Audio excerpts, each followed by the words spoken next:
옛부터 소금은 생명의 근원이자 귀중한 자원으로 여겨졌습니다. 특히 소금은 풍수에서 매우 중요한 역할을 합니다.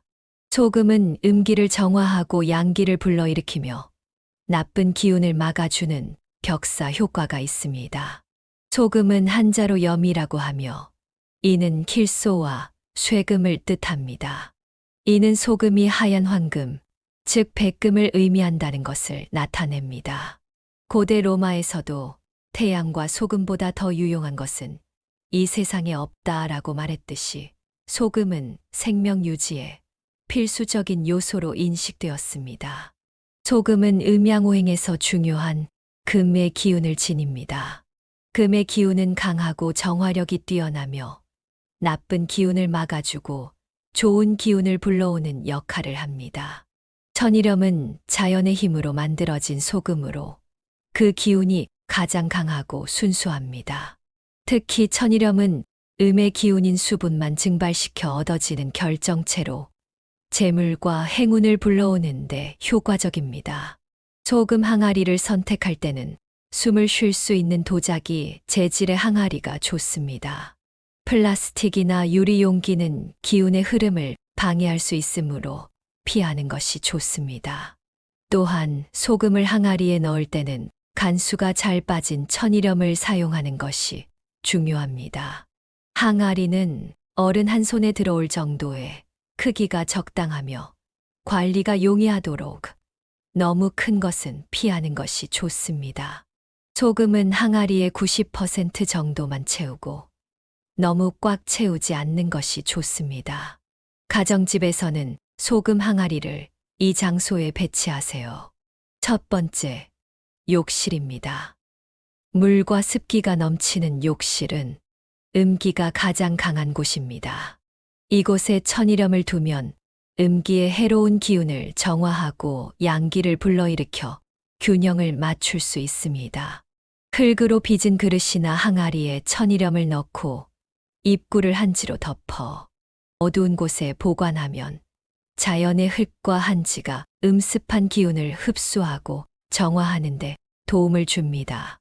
이는 마치 산과 강이 어우러져 생명의 터전을 이루는 것과 같습니다. 구체적으로는 화장실의 구석진 곳, 욕조 아래 또는 세면대 아래와 같은 음기가 모이는 곳에 두는 것이 좋습니다. 두 번째, 현관입니다. 현관은 집안의 입구로서 모든 기운이 처음 들어오는 곳입니다. 이는 새벽의 첫 빛이 온 세상을 비추듯 현관을 통해 집안의 운명이 결정되기도 하지요. 현관에 뚜껑이 있는 소금 항아리를 두면 나쁜 기운이 집 안으로 들어오는 것을 막아줍니다. 소금은 매월 1일에 새 것으로 교체하여 항상 신선한 기운을 유지하는 것이 중요합니다. 구체적으로는 현관문 옆 신발장 아래, 신발장 안 또는 현관문과 신발장 사이에 음습한 곳에 두는 것이 좋습니다. 세 번째, 북동쪽과 남서쪽입니다. 이 방향은 풍수에서 귀문방이라 하여 신성한 기운이 출입하는 통로입니다. 이곳에 색깔별 종이봉투에 천일염을 넣어두면 집안에 좋은 기운을 유지할 수 있습니다. 종이봉투의 색상은 노란색, 담청색, 붉은색, 흰색이 좋습니다. 노란색은 토 기운을 상징합니다. 토의 기운은 안정성과 균형을 의미하며 집안의 기초를 튼튼하게 하고 안정감을 줍니다. 노란색 봉투에 천일염을 넣어두면 집안의 토 기운을 강화하여 가정의 평온함과 안정성을 유지할 수 있습니다. 담청색은 목 기운을 상징합니다. 목의 기운은 성장과 발전, 창의성을 의미합니다.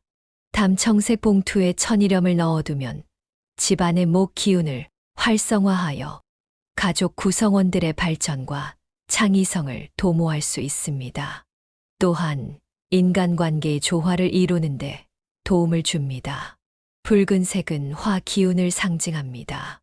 화의 기운은 열정과 활력을 의미하며 집안에 생동감을 불어넣습니다. 붉은색 봉투에 천일염을 넣어두면 집안의 화 기운을 강화하여 활력과 열정적인 분위기를 조성할 수 있습니다. 이는 가정의 활기를 불어넣고 좋은 기운을 유지하는데 도움을 줍니다. 흰색은 금 기운을 상징합니다. 금의 기운은 순수함과 정화를 의미하며 집안의 기운을 깨끗하고 맑게 유지하는데 도움을 줍니다. 흰색 봉투에 천일염을 넣어두면 집안의 금 기운을 강화하여 부정적인 에너지를 제거하고 재물운을 끌어들이는 역할을 합니다. 이는 자연의 색을 닮아 신성한 기운과 조화를 이루는 것을 뜻합니다. 구체적으로는 집안의 북동쪽 끝 모서리나 남서쪽 끝 모서리에 두는 것이 좋습니다. 이곳에 두면 소금이 나쁜 기운을 효과적으로 차단할 수 있습니다. 다음은 사업장에서의 소금 항아리 위치입니다.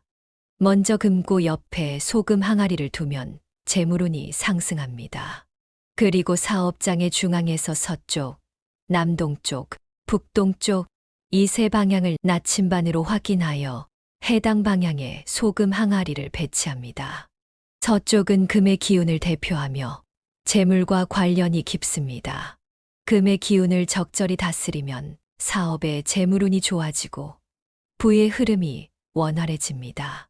소금 항아리는 금의 기운을 안정화시켜 불필요한 소모나 손실을 막고 재물운을 끌어들이는 역할을 합니다.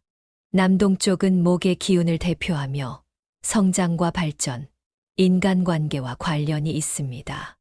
목의 기운을 잘 다스리면 사업이 번창하고 새로운 기회가 생깁니다. 소금 항아리는 목의 기운을 균형 있게 유지하여 지나치게 강해져서 생길 수 있는 갈등이나 스트레스를 줄여줍니다. 북동쪽은 토의 기운을 대표하며 안정성과 건강, 지혜와 관련이 있습니다. 토의 기운을 잘 다스리면 사업의 기초가 튼튼해지고 안정적인 성장을 이룰 수 있습니다. 소금 항아리는 토의 기운을 강화하여 부정적인 에너지나 장애물을 제거하고 사업장이 안정적으로 유지되도록 돕습니다. 소금 항아리를 배치함으로써 각 방향의 기운을 조화롭게 만들고 부정적인 기운을 제거하여 사업장의 성공과 번영을 가져오는데 중요한 역할을 합니다. 소금은 부정적인 기운을 흡수하여 정화함으로 시간이 지남에 따라 소금이 굳거나 물기가 생기게 됩니다. 이때는 소금의 효능이 떨어지므로 새로운 소금으로 교체해야 합니다. 사용한 소금은 음식에 사용하지 말고 버리거나 청소용으로 사용하는 것이 좋습니다. 소금을 교체할 때는 항아리도 깨끗이 닦아주는 것이 좋습니다. 이는 항아리에 남아있을 수 있는 잔여 기운을 제거하여 새로운 소금이 최상의 상태에서 작용할 수 있도록 돕습니다. 만약 소금 항아리에 사용했던 숯이 있다면 함께 버려주세요. 숯은 소금과 함께 부정적인 기운을 흡수하는 역할을 하며 시간이 지나면 그 능력이 감소하기 때문입니다. 풍수학은 자연의 기운을 조화롭게 활용하여 인간의 삶에 긍정적인 영향을 주는 학문입니다. 소금은 풍수학에서 중요한 역할을 하며 이를 적절히 활용하면 재물운을 높이고 나쁜 기운을 막을 수 있습니다. 소금 항아리를 적절한 위치에 배치하고 주기적으로 관리하면 집안이나 사업장의 기운을 개선할 수 있습니다. 오늘 영상의 내용을 바탕으로 재물운을 높이는 방법을 실천하여 더욱 풍요롭고 행복한 삶을 누리시길 바랍니다.